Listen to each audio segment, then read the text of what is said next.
Assalamualaikum warahmatullahi wabarakatuh.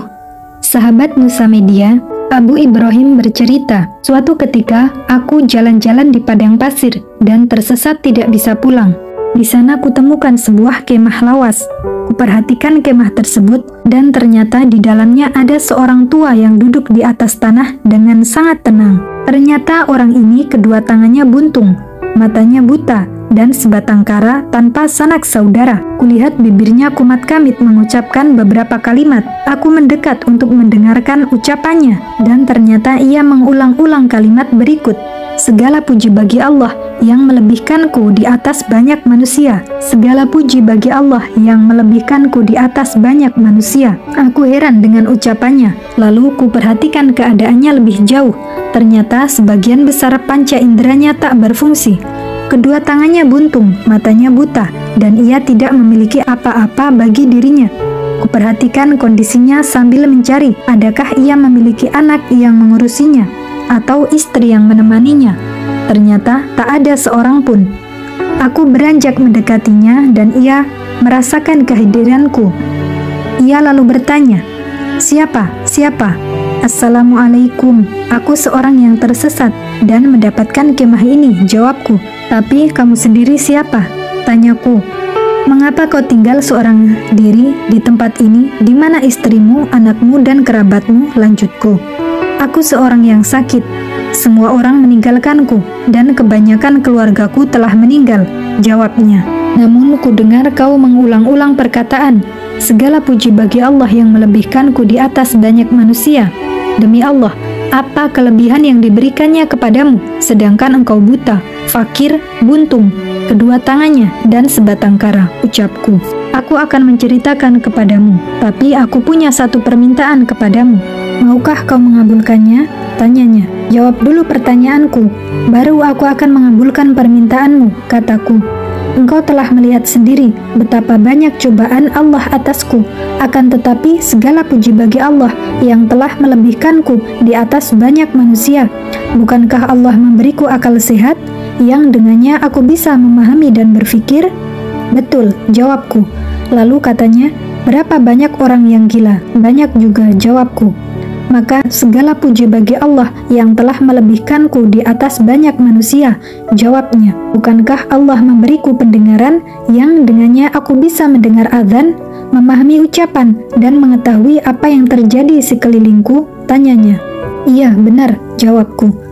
"Maka segala puji bagi Allah yang melebihkanku di atas orang banyak tersebut," jawabnya. "Betapa banyak orang yang tuli tak mendengar," katanya. "Banyak juga," jawabku.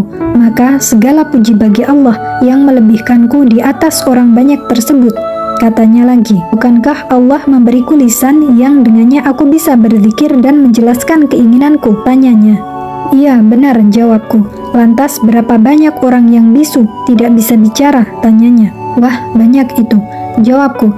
"Maka segala puji bagi Allah yang melebihkanku di atas orang banyak tersebut," jawabnya. "Bukankah Allah telah menjadikanku seorang muslim yang menyembahnya, mengharapkan pahala darinya, dan bersabar atas musibahku?"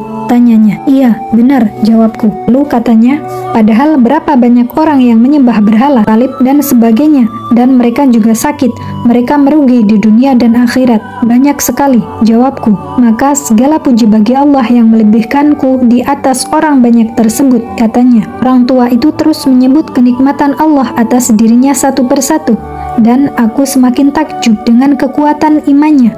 Ia begitu mantap keyakinannya dan begitu rela terhadap pemberian Allah. Betapa banyak pesakitan selain beliau yang musibahnya tidak sampai seperempat dari musibah beliau. Mereka ada yang lumpuh, ada yang kehilangan penglihatan dan pendengaran, ada juga yang kehilangan organ tubuhnya. Tapi bila dibandingkan dengan orang ini, maka mereka tergolong sehat. Pun demikian, mereka meronta-ronta, mengeluh, dan menangis sejadi-jadinya.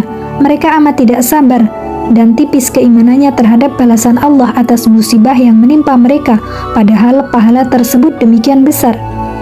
Aku pun menyelami pikiranku makin jauh, hingga aku akhirnya hayalanku terputus saat Pak Tua itu mengatakan, "Bolehkah kusebutkan permintaanku sekarang? Maukah kau mengabulkannya?" "Iya, apa permintaanmu?" kataku. Maka ia menundukkan kepalanya sejenak seraya menahan tangis.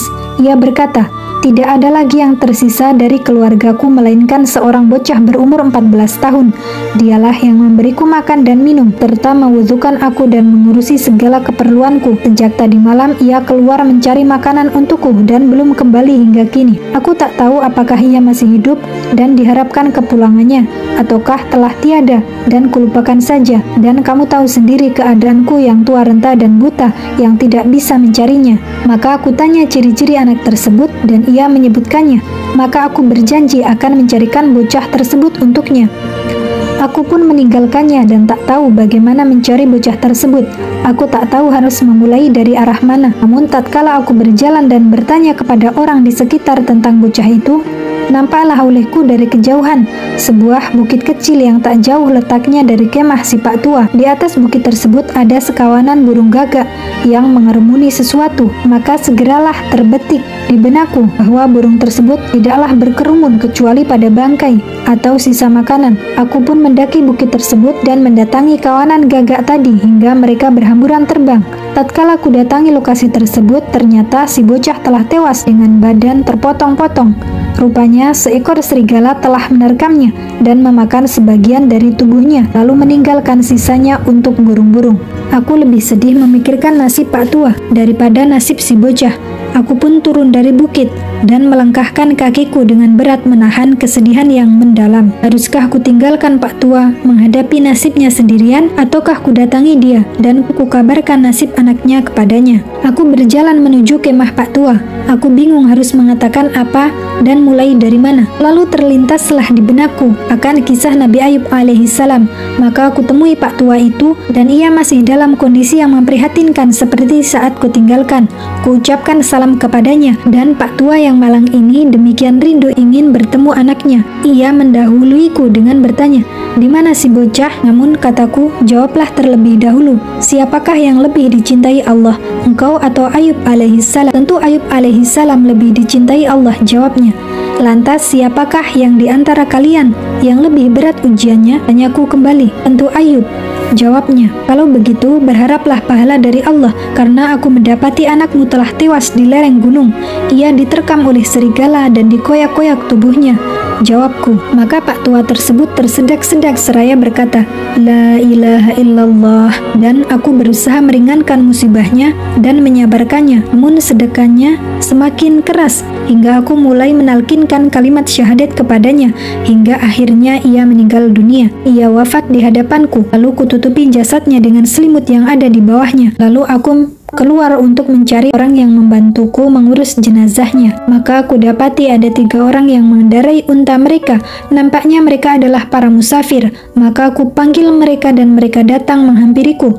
Kukatakan, "Maukah kalian menerima pahala yang Allah kirim kepada kalian? Di sini ada seorang muslim yang wafat dan dia tidak punya siapa-siapa yang mengurusinya.